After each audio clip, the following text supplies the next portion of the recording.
అందరికీ నమస్తే.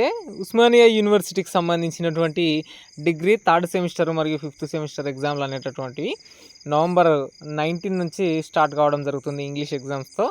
కానీ ఇప్పుడు ఒక న్యూస్ సర్క్యులేట్ అవుతుంది, రేపటి నుంచి కాలేజీలు బంద్. తెలంగాణలో మంగళవారం నుంచి డిగ్రీ పీజీ కాలేజీలు నిరవధికంగా బంద్ చేయనున్నారు. రాష్ట్ర ప్రభుత్వం ఫీజు రియంబర్స్మెంట్ విడుదల చేసే వరకు కాలేజీలు బంద్ కొనసాగుతుందని యాజమాన్యాలు తెలిపాయి.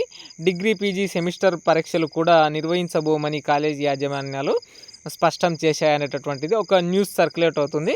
ఇందులో నిజమెంత, అబద్ధం, రియల్ ఆ ఫేక్ అనేటటువంటి దాని గురించి చూద్దాం.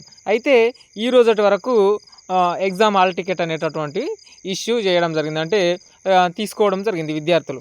కానీ ఎగ్జామ్లు ఉన్నాయా లేవా అనేటటువంటి సందిగ్ధం ఇప్పుడు కొంతమందిలో ఈ లోకల్ యాప్ ఏదైతే యాప్ నుంచో సర్క్యులేట్ అవుతుంది. కానీ ఇందులో అఫీషియల్గా ఇప్పటివరకు ఏ అప్డేట్ అనేటటువంటిది రాలేదు. సో యాజ్ ఇట్ ఈస్గా ఎగ్జామ్స్ నడుస్తాయి. కానీ ఈ న్యూస్లో ఉన్నటువంటిది ఏదైతే తెలంగాణలో ఫీజు రియంబర్స్మెంట్ అనేటటువంటిది ఏదైతే ఉందో, ఇప్పుడు నేను 2023 డిగ్రీ పాస్డ్ అవుట్, అంటే 2023 నుంచి నాకు ఇంకా స్కాలర్షిప్ నాకు కూడా రాలేదనమాట. అంటే 23 బ్యాచ్కి రాలేదు, ఇప్పుడు నేను బీఈడి ఫస్ట్ ఇయర్ 24 బ్యాచ్ కూడా రాలేదనమాట. ఫీజు రియంబర్స్మెంట్ రాంది నిజమే, అది కాలేజీలు బంద్ కొనసాగొచ్చు.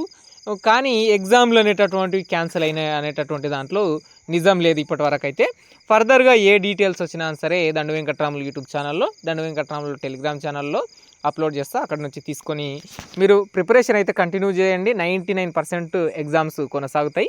ఈ కాలేజీలు బంద్ ఇవన్నీ రియంబర్స్మెంట్ కోసం ఇవి కూడా జరగవచ్చు మేబీ, కానీ ఎగ్జామ్లు అయితే ఇప్పటివరకు జరుగుతాయి.